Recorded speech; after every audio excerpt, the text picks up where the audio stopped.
In 1996, a psychologist by the name of John Bark conducted a social experiment. The test being very simple. A person would sit at a desk and arrange words with other associated words, or at least that is the length of knowledge the people who the experiment was conducted on knew. What they didn't know is that the words they were arranging had an association with old age, and that their speed was recorded walking in and out through the corridor into the test room. And what it demonstrated is that they were far more likely to walk slower after being exposed to the old age words. This experiment was replicated hundreds of times after, all proving the same thing. Human behavior can be altered by using word association. This effect was called priming. Can you imagine how fucking insane this is? If reading words on paper actually alter how you act to such lengths, imagine what societal constructs, pressures, and expectations that are constantly reinforced imperceptibly do to you. There is no denying that you are a creature that is incredibly sensitive to your immediate environment. This knowledge can be taken in an innumerable amount of directions, but more specifically, I'd like to talk about how this relates to something very specific, which is age and expectations.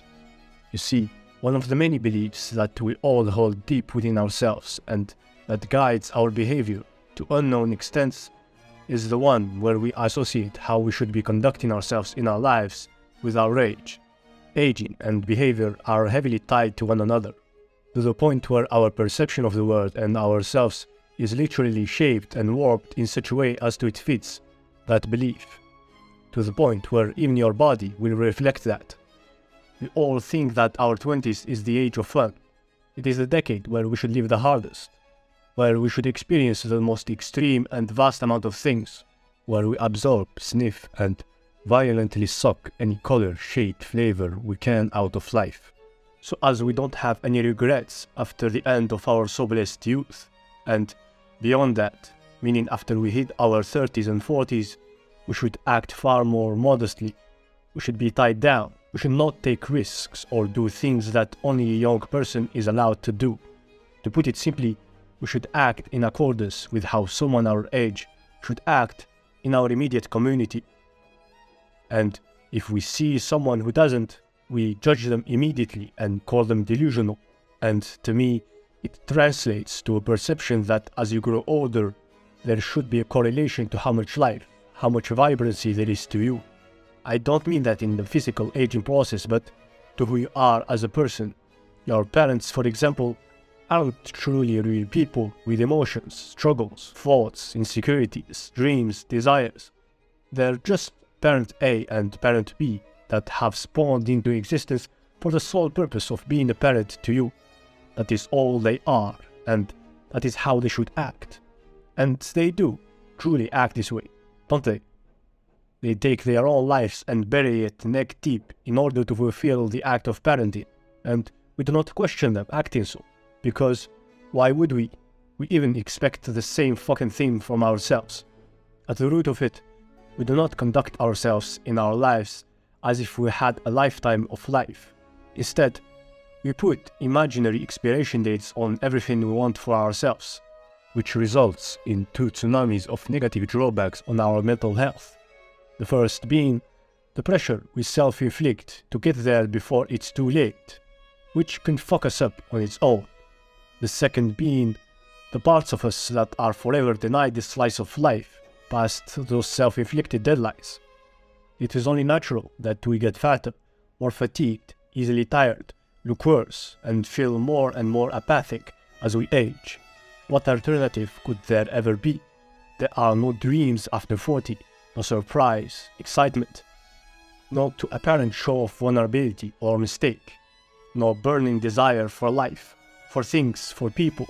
There shouldn't be too much passion.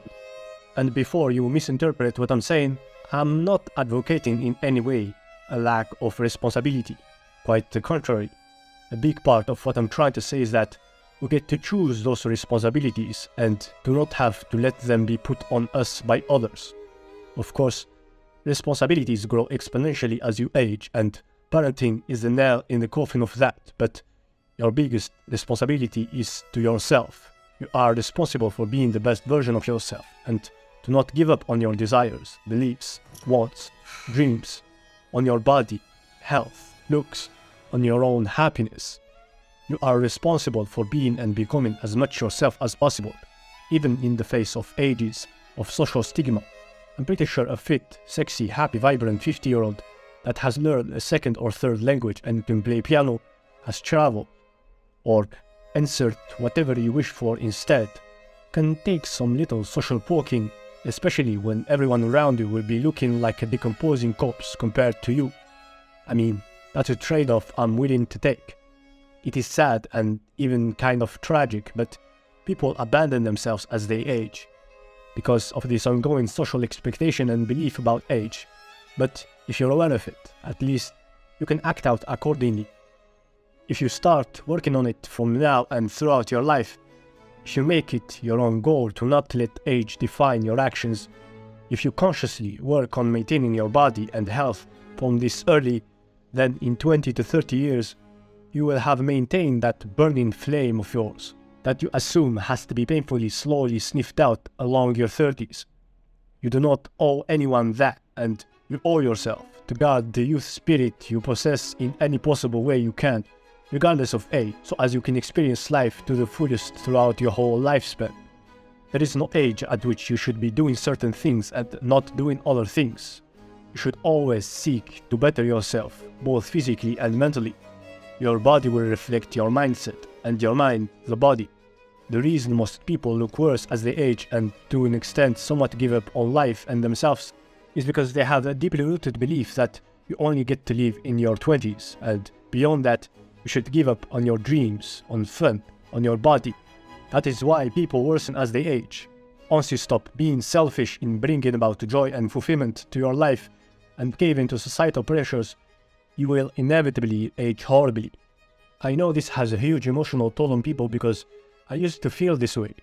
In my late teens and early 20s, I felt this crushing pressure of having to do all these things before reaching this illusionary expiration date on my life. I thought that there was no life after 30, which I know sounds fucking ridiculous, but because I saw how people that were 30 and above lived and wasn't interested in the kind of things they did. I didn't want to be bound in one place and have kids and see my body deteriorate. And by deteriorate, I mean that they let themselves go and stop caring as much about how they look. I didn't even consider the possibility of being able to choose to live my life how I see fit in spite of my age. So I literally had this imaginary clock in my head that was telling me that if I hadn't done all the things that I wanted, if I hadn't achieved my wants, desires, if I hadn't lived the experiences that I craved before age 30, then it would mean I could no longer do those things. I don't even know why it was such a strong belief and why it had so much effect on what I thought was possible. But I've come to slowly liberate myself from that belief, to see what's really possible, to understand that it is all a choice. I do not have to let go of my body, my desires, my dreams, the life that I want instead of the life that I'm expected to have by any fucking age. I do not want to not be allowed the freedom of being able to fall madly in love with someone after my 40s, or that I have to not be allowed the space to have mental health struggles. I do not want to ever feel like I have figured out life by any age. I want to always be a student in awe of how much I have still yet to learn, and there is no way I'm allowing anyone of taking that away from me. And by getting rid of that belief, it was like a giant wall crumbled out of my path. I could see the limitless possibilities awaiting me, and a new positive, unbound outlook on life sprung out of that. We get one chance at this thing called life, a quick run, and you're done. So why wouldn't we take advantage of it from start to finish? From every single drop we can squeeze out of it. Why would we put this awful restriction on ourselves? Why do we limit our being to such a short time frame, in spite it being something as precious as our life? How can we allow anyone beyond ourselves to have that type of control over us? Why do we give ourselves ultimatums, expecting to have made it, to have achieved or lived and experienced some things by a certain age, and give up on them afterward? We must wholeheartedly work to keep our child spirit alive. for wonder and hunger for experiences and self-betterment, discovery, life.